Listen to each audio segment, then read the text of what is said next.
Welcome to ચેતુસ kitchen. આજે આપણે બનાવીશું રીંગણાનું અને બટેકાનું ભરેલું શાક બનાવવાના છીએ। તો ટેસ્ટી એવું શાક બનાવવાના છીએ। તો એના માટે આજે આપણે અહીંયા 7 રીંગણા લઈ લીધા છે, નાના નાના અવેજીયા રીંગણા લીધા છે અને એક બટેકું। નાના બાળકો રીંગણા ન ખાતા હોય તો એના માટે આજે આપણે એક બટેકું એમાં ઉમેરશું, એક લીલું મરચું, તમે બટેકું ન ઉમેરો તો ચાલે, એક ઇંચ ટુકડો લીધો છે અને અહીંયા આપણે ચવાણું લીધું છે અને અડધી ચમચી જેટલો ગરમ મસાલો, એક લસણનો ગાંઠિયો આપણે ફોડ લીધો છે, એક મોટી ડુંગળી ઝીણી ઝીણી સુધારી લીધી છે અને એક ટમેટું સુધારી લીધું છે। લીલા ધાણા રેગ્યુલર મસાલાની અંદરથી મસાલાનો ઉપયોગ કરી અને ટેસ્ટી એવું રીંગણા બટેકાનું આજે શાક બનાવશું। તો પહેલાં આપણે રીંગણાને સુધારી લઈશું।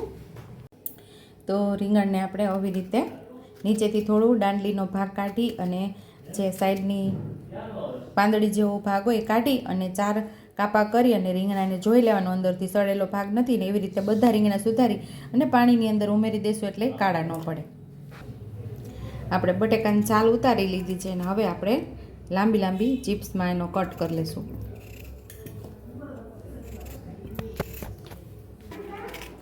અહીંયા આપણે ખાંડણી લઈ લીધી છે, એની અંદર આપણે લીલું મરચું સુધારીને ઉમેરી દેવાનું છે અને આપણે ખાંડવાનું છે।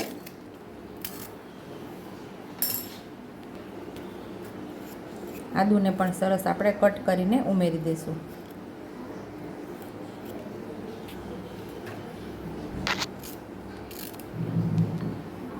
લસણ પણ સાથે ઉમેરી દઈશું અને ડુંગળી પણ સાથે જ ઉમેરી દઈશું।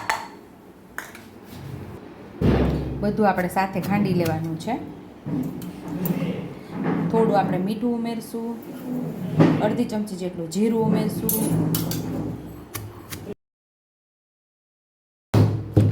ડુંગળી, લસણ, આદું બધું ખાંડી લીધું છે, ટમેટું પણ સાથે જ ઉમેરી દઈશું, એને પણ ખાંડી લેવાનું છે। અને હવે આપણે અહીંયા લાલ મરચું પાવડર જે પ્રમાણે તીખાશ ભાવે એ પ્રમાણે ઉમેરવાનું છે। તો 1 ચમચી લાલ મરચું પાવડર ઉમેરશું, 1 ચમચી આપણે ધાણા જીરું પાવડર ઉમેરશું, એ ઉમેરી અને પાછું ખાંડી લેવાનું છે આપણે। તો અહીંયા આપણો મસાલો ટેસ્ટી એવો ખંડાઈ ગયો છે। તો એક આપણી ડીશની અંદર લઈ અને મસાલાને ભરી લેશું। આપણે ચવાણું ઉમેરી અને ખાંડી લેવાનું છે પાછું।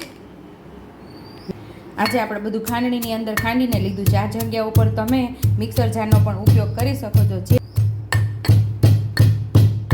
આ જે ખાંડીને સ્વાદ આવે છે એ મિક્સર જારની અંદર એનો સ્વાદ નથી આવતો, એટલા માટે મેં ખાંડીને જ બધું લીધું છે। પણ તમે ઉતાવળ હોય અને તમારે ઝડપથી કરવું હોય તો મિક્સર જારનો ઉપયોગ કરી અને કરી શકો છો।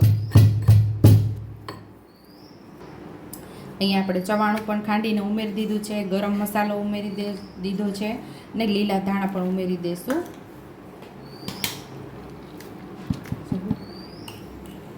સ્વાદ મુજબ આપણે મીઠું ઉમેરશું,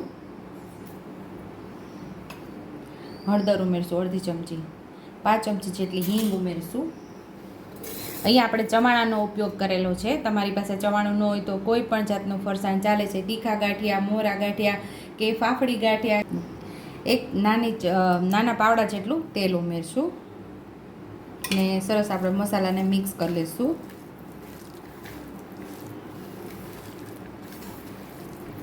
તો અહીં આપણે રીંગણાને પાણીની અંદરથી નિતારીને કાઢી લીધા છે। તો હવે આપણે આ મસાલો એમાં ભરી દઈશું।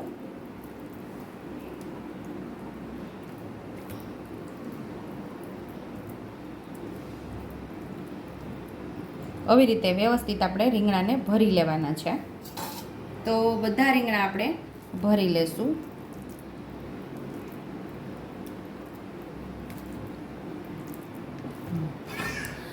તો અહીં આપણું ગેસ ચાલુ કરી અને કુકર રાખી દીધું છે અને નાના 1.5 ચમચા જેટલું આપણે તેલ ઉમેરશું। તેલને આપણે ગરમ થવા દઈશું અને રીંગણા આપણે બધા ભરી લીધા છે અહીંયા। તો રીંગણા ભરી લીધા છે અને જે મસાલો આપણે બચેલો એ આપણે પહેલાં વઘારની અંદર આપણે ઉમેરશું। તો અહીં આપણું મસ્ત એવું તેલ ગરમ થઈ ગયું છે। તો અડધી ચમચી જેટલી આપણે રાઈ ઉમેરશું, અડધી ચમચી જેટલું આપણે આખું જીરું ઉમેરશું,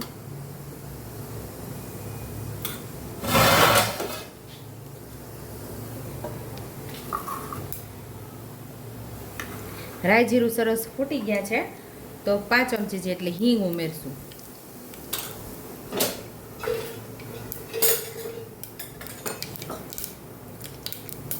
મસાલો જે આપણો બચેલો એને પહેલાં આપણે સાતળી લઈશું। પહેલાં મસાલાને ઉમેરી દઈશું।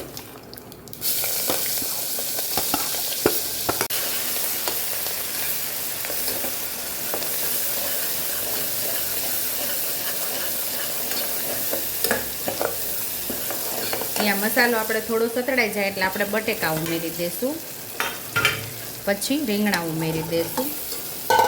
એને પણ આપણે સાતળી લેવાના છે મસાલા સાથે.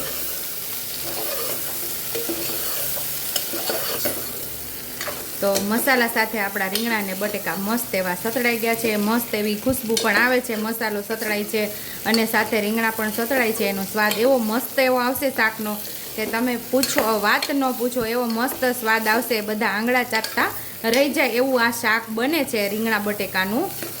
તો તમે એકવાર જરૂર ટ્રાય કરજો અને કમેન્ટ પણ કરજો. તો અહીંયા આપણે જે પ્રમાણે ગ્રેવી જોતી હોય એટલે કે રસો જોતો હોય એ પ્રમાણે પાણી ઉમેરવાનું છે. તો અડધાથી પોણા ગ્લાસ જેટલું આપણે અહીંયા પાણી ઉમેરશું.